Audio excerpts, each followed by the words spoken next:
북대서양에서 실종된 타이탄 잠수정은 출항 직후 폭발했던 것으로 보입니다. 국방부가 타이탄의 출항 직후 내부 폭발로 의심되는 소리를 감지했던 것으로 알려졌습니다. 렌트 안정법 적용을 받는 뉴욕시 아파트 100만 가구의 렌트가 지난해에 이어 올해도 인상됩니다. 뉴저지주에서 65세 이상 주택 소유자를 대상으로 재산세를 감면해주는 정책에 대한 합의안이 마련됐지만 실제로 혜택을 받기에는 적지 않은 기간이 소요될 것으로 보입니다. 한국 중소기업 제품들을 만날 수 있는 북미주 글로벌 비즈니스 엑스포가 뉴저지에서 개최되고 있습니다. 지난 20일 밤 시카고에서는 100여 명의 흑인 청소년들이 주유소 내 편의점을 아수라장으로 만들었습니다. 이상은 이 시각 주요 뉴스입니다. 시청자 여러분 안녕하십니까? KBN 뉴스입니다. 북대서양에서 실종된 타이탄 잠수정은 출항 직후 폭발했던 것으로 보입니다. 잠수정이 출항한 지 몇 시간 만에 국방부가 타이탄의 내부 폭발로 의심되는 소리를 감지했던 것으로 알려졌습니다. 어제 월스트리트저널은 국방부 고위 관계자를 인용해 해군이 지난 18일 잠수정 타이탄이 출항한 지 몇 시간 만에 타이탄의 내부 폭발로 의심되는 소리를 감지했고 이를 현장 책임자에게 알렸다고 보도했습니다. 해군은 잠수정과 통신이 두절되자마자 타이탄에 대한 음향 추적을 시작했던 것으로 알려졌습니다. 해군의 한 고위 관리는 해군이 통신 두절 시점에 바로 음향 데이터를 분석했고 타이탄 잠수정이 운행하던 부근에서 내부 폭발과 같은 이상 징후를 감지했다고 밝혔습니다. 이어 그 소리가 타이탄에서 나온 것인지는 확실하지 않았지만 해당 정보는 즉시 현장 지휘관과 공유돼 당시 수색과 구조 임무를 지원했다고 밝혔습니다. 해당 소리는 실제로 잠수정의 수색 범위를 좁히는 데 유의미한 역할을 한 것으로 알려졌습니다. 적 잠수함을 탐지하도록 설계된 음향 탐지 시스템이 이 소리를 파악한 것으로 전해졌지만 해군은 국가안보 문제를 이유로 사용된 해당 시스템의 이름을 밝히지 말 것을 요청했습니다. 앞서 다국적 수색팀은 실종 해역에서 설치한 음파 탐지기에서 감지된 쾅쾅하는 소리를 토대로 수색 작업을 벌여왔습니다. 당시 이 소리가 잠수정에서 발생한 것인지, 특히 구조 요청에 의한 신호인지 주목을 받았지만 수색 작업을 이끌어온 한 해양경비대 관계자는 이 소리가 타이탄과는 직접적인 연관성이 없는 것으로 보인다고 밝히기도 했습니다. 실종 잠수정이 폭발했고 탑승자들이 사망한 것으로 알려지면서 이제 구조당국은 사고 원인 파악에 나섰습니다. 전문가들은 찾을 수 있는 모든 잔해를 찾아서 원인을 규명하고 사고 재발을 예방해야 한다고 강조하고 있습니다. 잠수정에 항공기에 블랙박스 같은 장치가 없기 때문에 마지막 움직임을 추적할 수는 없지만 조사 절차는 항공기 추락 사고 때와 다르지 않을 것이라는 설명입니다. 지한샘 기자가 보도합니다. 실종된 관광용 잠수정 타이탄의 잔해가 해저에서 발견됨에 따라 이제 사안의 초점은 구조에서 사고 원인 규명으로 이동하게 됐습니다. 타이탄 구조 작업을 주도해온 해양경비대는 어제 사고 해저에서 잠수정 잔해가 발견됨에 따라 타이탄 탑승자 5명 전원이 사망한 것으로 추정한다고 밝혔습니다. 일단은 잠수정의 압력실에 문제가 생겨 심해의 압력을 견디지 못해 내파가 발생했을 것이란 추론에 힘이 실리고 있습니다. 존 모거 보스턴 해양경비대 소장은 발견된 잔해물들은 잠수정에서 재앙적인 내파가 발생했음을 보여준다고 말했습니다.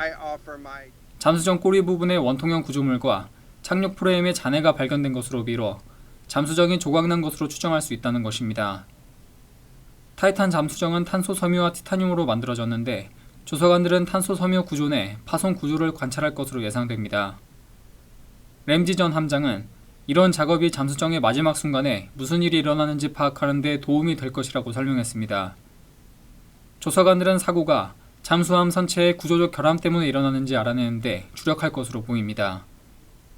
블레어 손턴 영국 사우스햄튼대 교수는 만약 구조적 결함이 원인이라면 잠수정은 에펠탑 무게와 맞먹는 믿을 수 없을 정도로 높은 압력을 받아 파손됐을 것이라고 설명했습니다. 에펠탑의 무게는 7,300톤에 달합니다. 중요한 것은 일부 전문가들이 지적한 것처럼 잠수정에 대한 적절한 검사가 이루어지지 않아 이러한 사고가 발생했는지 여부입니다.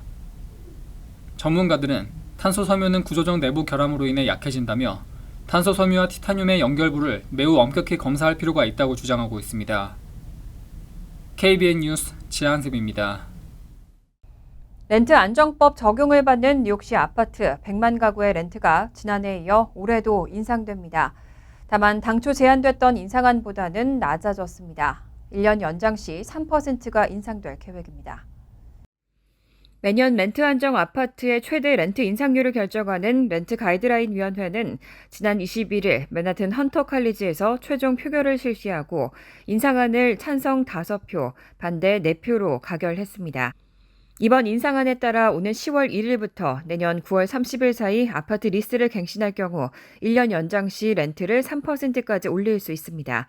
2년 연장하게 되면 첫 해에는 2.75%, 이듬해에는 3.20%를 올릴 수 있습니다. 당초 지난 4월 렌트 가이드라인 위원회는 리스를 1년 연장 시 8.25%, 2년 연장 시 15.75%까지 렌트를 올릴 수 있도록 허용하는 방안을 제안했었습니다. 높은 인플레이션에 보험료와 재산세, 수리 비용 등 집주인이 건물을 운영하는 데 드는 비용이 대폭 늘어났다는 게 그 이유입니다. 하지만 세입자들의 거센 반발을 불러일으키면서 결국 초안보다는 낮은 인상률이 채택됐습니다. 또 지난해보다도 낮아진 인상률입니다. 지난해 인상률은 아파트 리스 1년 연장의 경우 3.25%, 2년 연장 시 5.0%로 10년 내 최고 수준이었습니다. 하지만 초안보다는 낮아졌긴 했어도 2년 연속 3%대의 인상률이 결정되자 세입자 옹호 단체들은 분노했습니다. 다만 에릭 애담스 뉴욕시장은 성명을 내고 균형을 찾는 일이 쉽지 않지만 렌트 가이드라인 위원회가 그렇게 했다고 보인다며 진정한 해결책은 더 많은 주택을 짓는 것이라고 밝혔습니다. 뉴저지주에서 65세 이상 주택 소유자를 대상으로 재산세를 감면해주는 정책에 대한 합의안이 마련됐다고 전해드렸습니다. 하지만 실제로 혜택을 받기에는 적지 않은 기간이 소요될 것으로 보입니다. 뉴저지 주의파 지도자들과 필 머피 주지사는 지난 주말 뉴저지 거주 플랜 정책을 2026년부터 시행하기로 잠정 합의했습니다. 해당 정책은 시니어 주택 소유자들이 세금 부담으로 인해 타주로 이주하는 것을 막기 위해서 재산세를 감면해주는 정책입니다. 하지만 필 머피 주지사는 지난 21일 다시 기자회견을 열고 2026년에 바로 정책을 시행하는 것은 결정되지 않았다며 주정부 재정 상황이 나아질 때까지 수년이 걸릴 수 있다고 발표했습니다. 시니어 재산세 감면 규모를 애초 주의회가 주장했던 $10,000에서 1년에 $6,500로 상한선을 정해 축소했지만 이렇게 조정을 해도 1년에 무려 $13억 달러의 재원이 들어갈 것으로 예상되고 있습니다.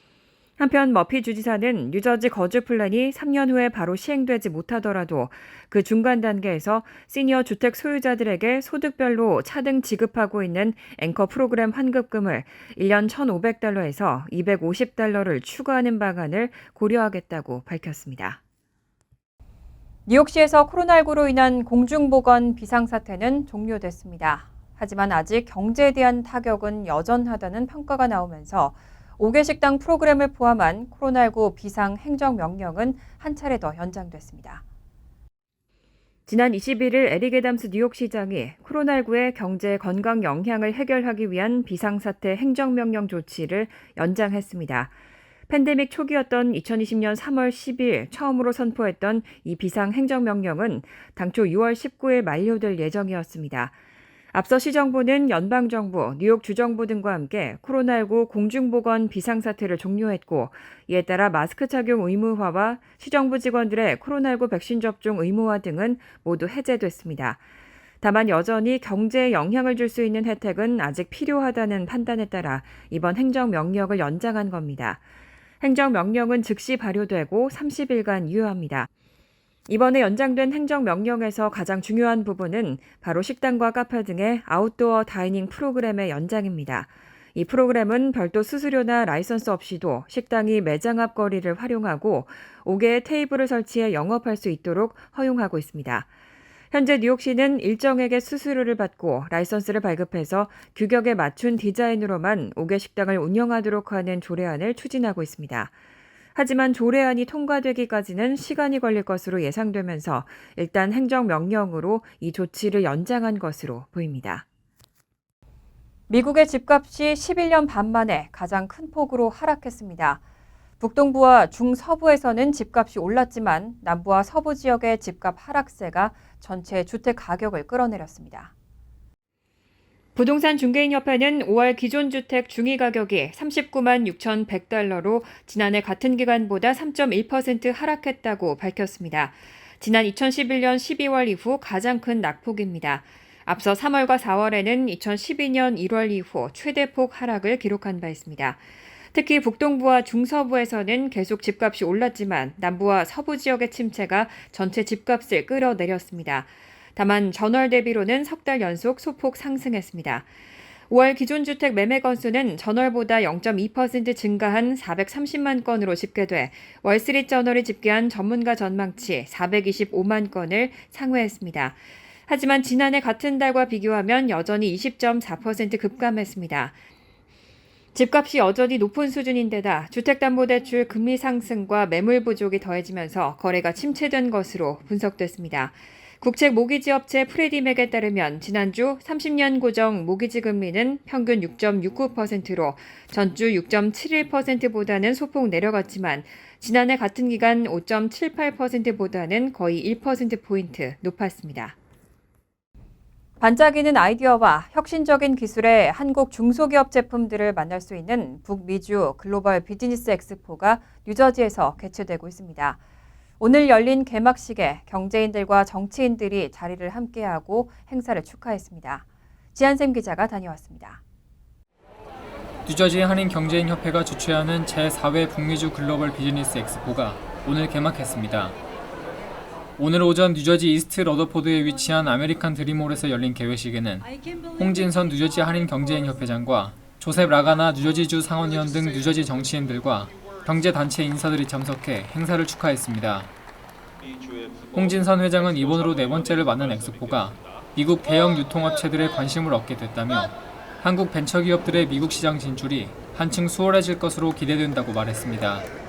한국의 중소기업에 너무 좋은 제품들이 많은데 이런 북미주 진출할 수 있는 기회가 아주 작고 또 있어도 효과가 별로 없었다고들 하시고 내년에는 더더욱 미국으로 진출하고자 하는 한국의 중소기업들을 위해서 더 정말 효과적이고 어떻게 하면 도움을 드릴 수 있는지에 대한 방법을 조금 더 강구를 할 생각입니다. 올해 엑스포에 참여한 한국 업체들은 30곳으로 패션과 뷰티, 주방, 건강식품 등 아이디어가 돋보이는 다양한 상품들이 전시됐습니다. 이번 엑스포에 참가한 업체들은 자사의 제품들을 미국 소비자들에게 선보일 수 있게 돼 기쁘다며 특정 제품들은 긍정적인 피드백을 얻을 수 있었던 만큼 앞으로 사업 전략을 세우는 데 도움이 될 것이라고 말했습니다. 그래서 중국 제품이나 중국 OEM 제품이나 이런 거 같은 경우에는 좀 품질 얘기를 좀 많이 하시는 것들도 있고, 근데 이제 디자인은 이쁘다는 얘기를 많이 하셔가지고 조금 퀄리티를 보완을 해서 오면 좀 승산이 있겠다라는 좀 생각이 들어서. 애완견 칫솔 5월 중순에 런칭했는데 저희 지금 한 달 조금 지났지 않습니까? 지금 굉장히 좋은 반응을 보이고 있고 인스타그램이 벌써 10,000명 가까이 팔로워가 생겼고 그다음에 매출도 지금 한 달 동안 4만 불 이상을 지금 기록하고 있습니다. 저희도 지금 놀라고 있는 상황입니다. 제4회 북미주 글로벌 비즈니스 엑스포는 내일까지 이어지며 아메리카 드림몰 1층 포트 A에서 전시 중입니다. KBN 뉴스 지한샘입니다. 최근 북부와 서부 지역의 도심에 살다가 남부 지역으로 이동하고 있는 흑인들이 늘고 있습니다. 텍사스주와 조지아주 등 일부 대도시 지역의 흑인 인구가 눈에 띄게 증가했습니다.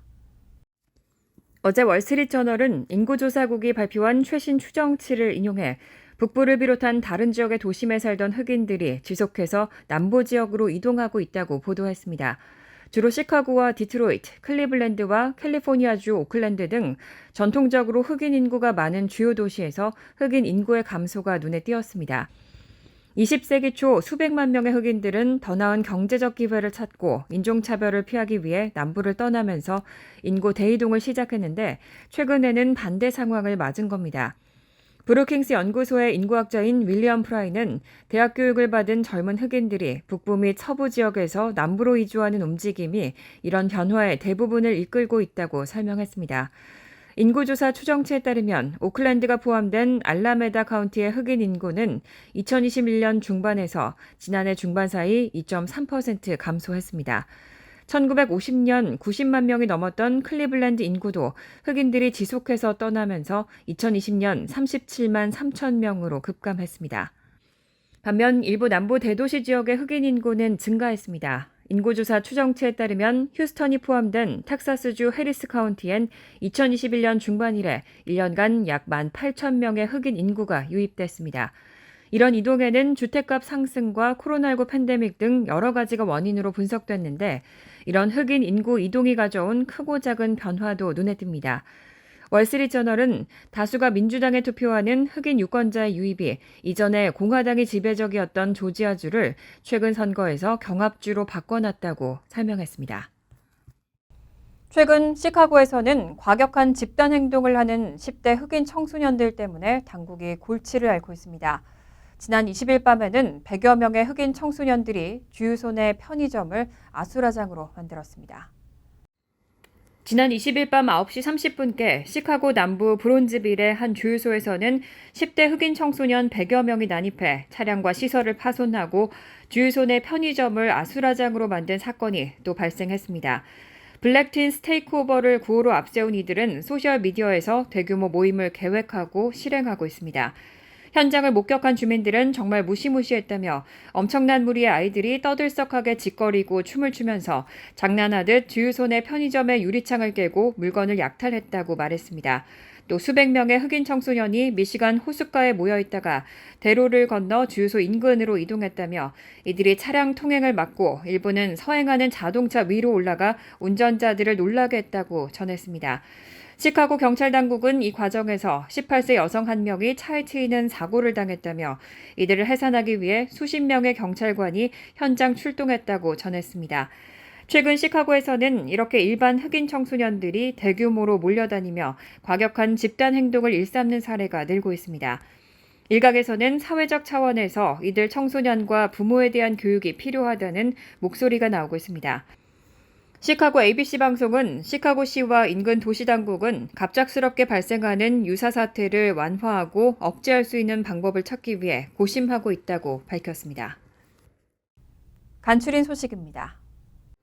법무부는 지난 20일 국가안보국 산하에 북한 등과 연결된 국제 해킹 조직들의 위협에 대응하기 위한 국가안보사이버과를 새로 설치했다고 밝혔습니다. 국제해킹 범죄 수사를 원활하게 수행하기 위해 검경 등 수사기관 간의 칸막이를 없애기 위한 조치입니다.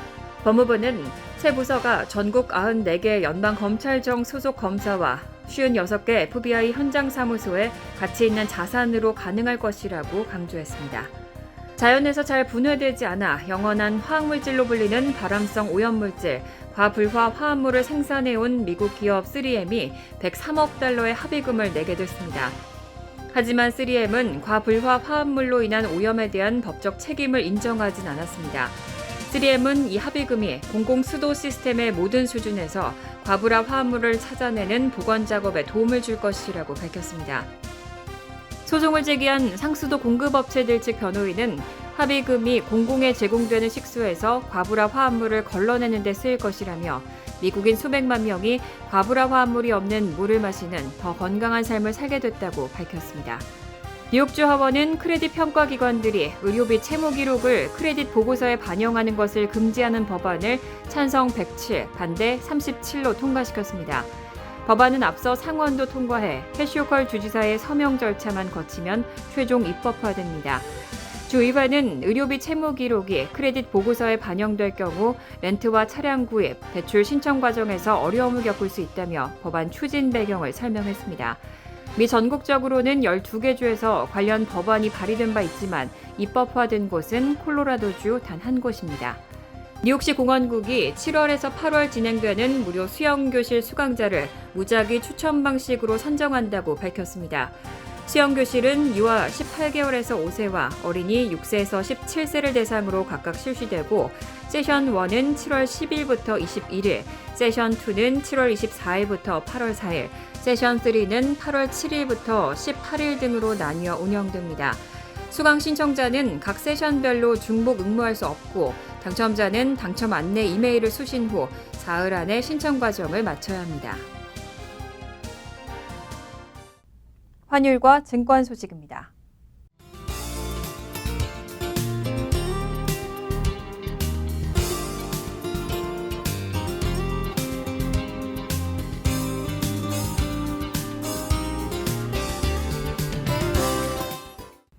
이어서 날씨입니다. 토요일은 흐린 가운데 때때로 천둥 번개를 동반한 소나기 내리는 곳이 있겠습니다.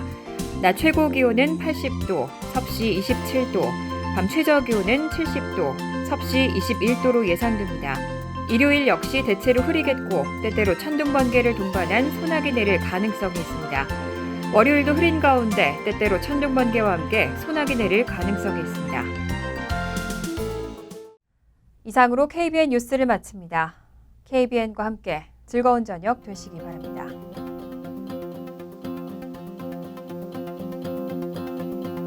미 동부 최대 한인방송 KBN이 제작하는 KBN 뉴스는 웹사이트 mykbn.com 그리고 유튜브와 페이스북에서 다시 보실 수 있습니다. 좋아요, 구독, 알림 설정은 뉴스 제작에 큰 도움이 됩니다.